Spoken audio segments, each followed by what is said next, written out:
Hello, welcome to another LEGO Marvel Superheroes review. Today is 76020 Knowhere Escape Mission from Guardians of the Galaxy. Yeah, pretty decent box art thing going on. The background is kind of boring, but it makes sense. It's just like a dark forest thing going on. I haven't seen the film yet because it's not out yet, but who knows, it does look like an interesting part of the movie. Of course, the main reason to get this figure is for Raccoon and Groot. There is a evil soldier called the Sakaran, and you also have a evil woman called Nebula. So as a blue woman versus the green hero woman from the other set. Yeah, colored women. So we've gone to Star Wars with Twi'lek. Twi'lek eating a Twix bar. Anyway, sound and yeah, pretty much telling you what's inside there, and they pretty much put a stud there just so Raccoon can stand on Groot. Like, what do they actually call him? Like, he has a name because he doesn't like people calling him Raccoon, but the official name for him is Rocket Raccoon. So I guess just call him Rocket. Please don't kill me. Yep, on the top side there goes the 1-to-1 scale thing. You have Rocket Raccoon there since he's like the mascot of the movie for now. And just zoom back, just another picture of the set right there. So, all the pieces in the set are in 3 big bags. You can head over to the montage video and see me building it in the montage. Inside as well, you also have a comic book, which I already looked at in the review for 76019, so I'm not doing that again because it's just going to be the same thing. No point wasting your time. And the instruction manual is in 2 books.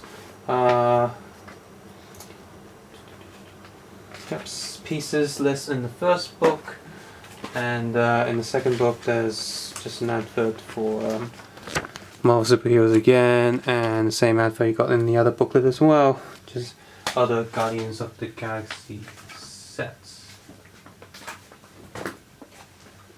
And of course, zoom in. There is a sticker sheet printed on transparent sticker. 22637. That Lego group thing is printed awfully close to the pattern. Oh well. Alright, lights back on, so we don't have a box to think about. Let's see. So look at the actual set. This set was built in sort of 3 different parts. You got the main tower right there, and I haven't focused yet. Yeah, you have the main tower, which is just a tower, and there's like little yellow bits in there and show off that it's meant to be some sort of like, I guess this is some sort of a forest mine, so you got these energy things that they're mining, and the play thing of this is, you know, you got someone standing on top of there, and this piece here is lodged there, so you can click this and this whole tower fall over. The other gimmick thing here is, let me stick this back on. It's good that the tower falls over in one piece, because then it wouldn't be a pain every time to put it back together. And then you have a little plate here. See that plate, soft plate, like flat plate there, so the figure can actually fall through and push the thing back up. So, yeah. And the last thing is you got these little yellow transparent pieces here, and you just go and fire it, whatever. I just stick them there. So background set's okay, like it functions, and it says it's a pretty decent background. Like I get the design of it, it makes sense in terms of like a forest base thing going on. So this one's okay. And then we have Rocket Raccoon's ship right there. This one can zoom in. Well, this one is a decent design, I think. It's interesting. It's got a lot of blue and transparent blue going on, and it's, that in that sense looks nice. It's very colourful, just like the trailers of Guardians of the Galaxy. Got the vibe that everything is so colourful, and that's good. So that's neat. Got all these transparent pieces. Feels really shiny, and it's a lot. Very big difference, huge difference from all the other movie sets where everything. Well, the Lego movie sets have been doing a good thing where nothing seems too dull, but this, I really like the blue thing going on. And if this is one of the only sets you get, the blue does contrast really nice with the red and grey of the building. And that's neat. We've got these two claw things going on, the transparent tube there, must be some sort of energy beam. Who knows from the movie. And on the back you've got more energy cells there. You can open this and it's meant to be like bombs or something that pops out.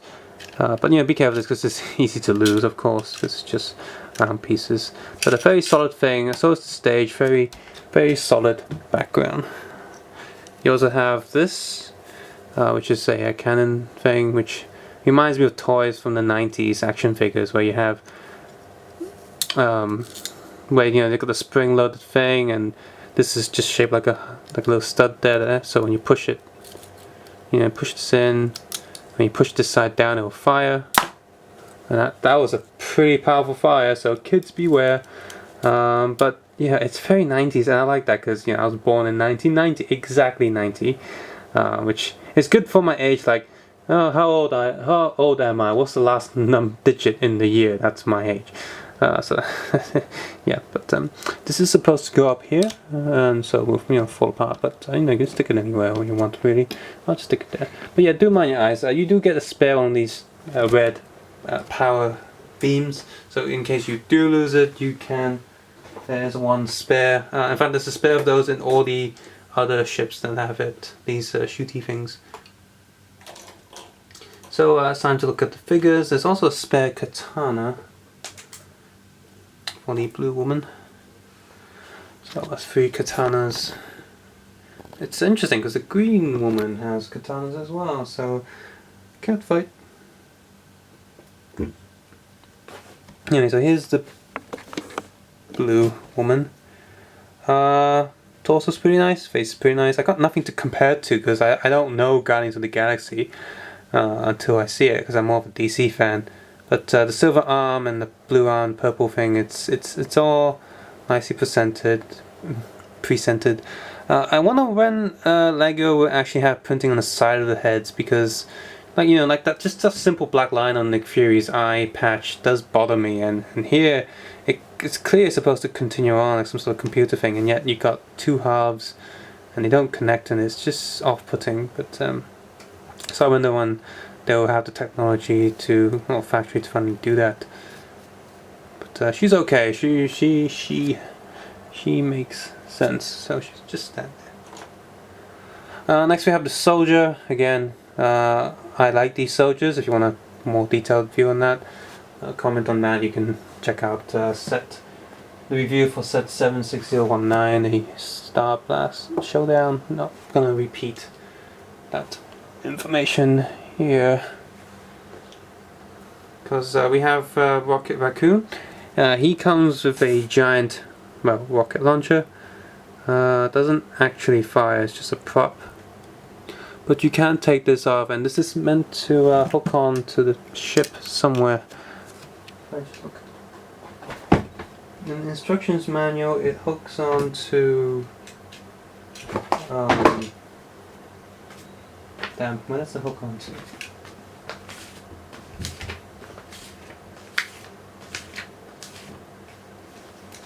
It must be in the first instructions manual.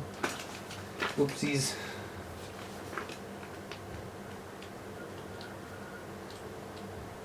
Oh wait, I don't see it in the instruction booklet anyway. Oh, here.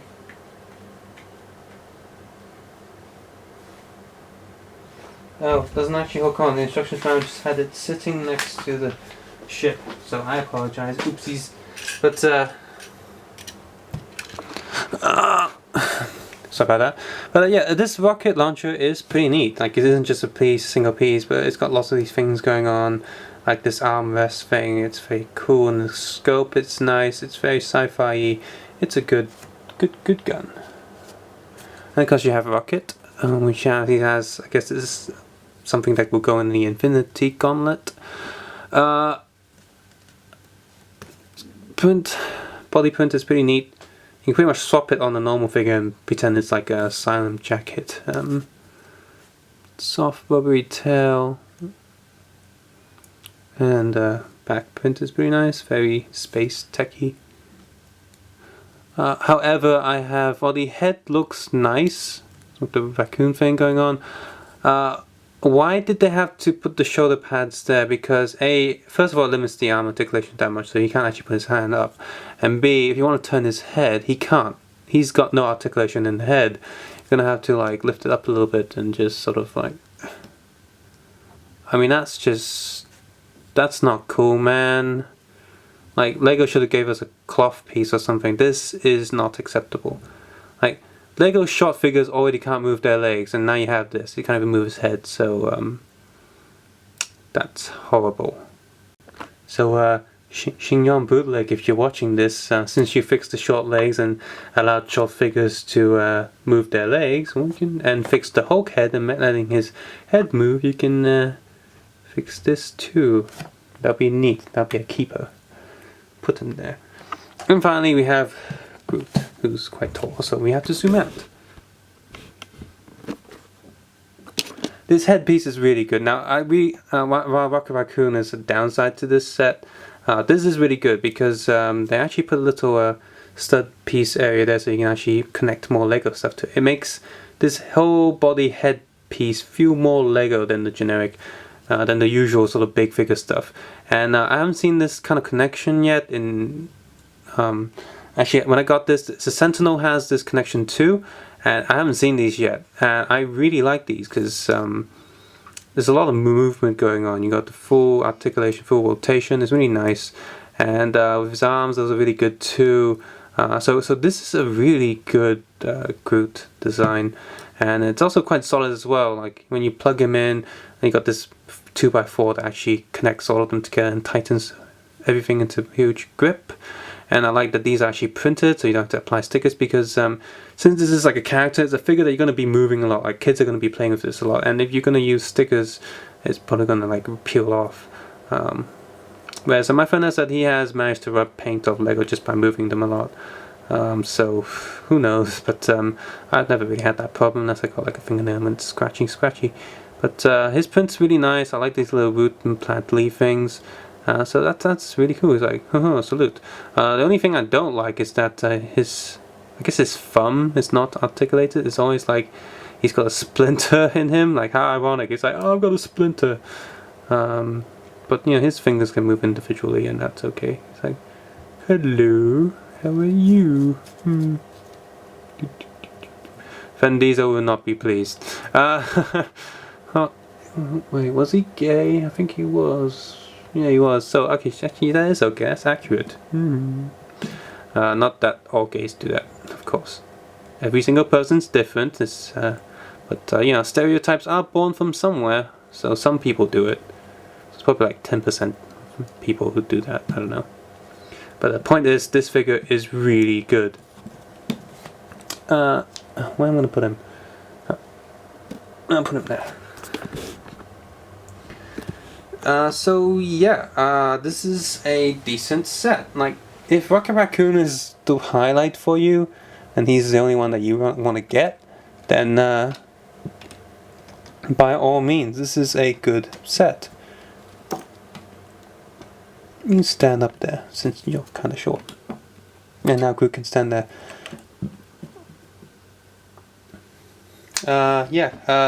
Good set, very solid build on all the actual ships and background, and while Rocket Raccoon is a huge disappointment, I mean, let me make that clear, disappointment doesn't mean it's crap. Like, it's disappointment for Lego standards. Now if I was buying crap and I was disappointed in crap, then that'll be crapper than crap. But worse than normal Lego means it's still Lego and it's not too bad. But I really wish there could have been more articulation, and I hope the bootlegs do that. So I'll keep the official one, of course, but it'd be nice to have a bootleg Rocket Raccoon with more articulation, and that'd be really neat. But nice figure, good to have a minion.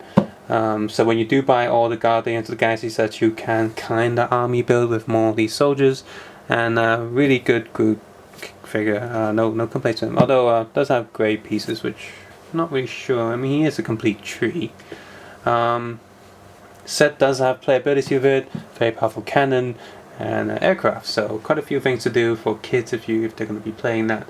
So good set overall. Subscribe, suggest, and comment below, and of course take care and have a nice day. Bye.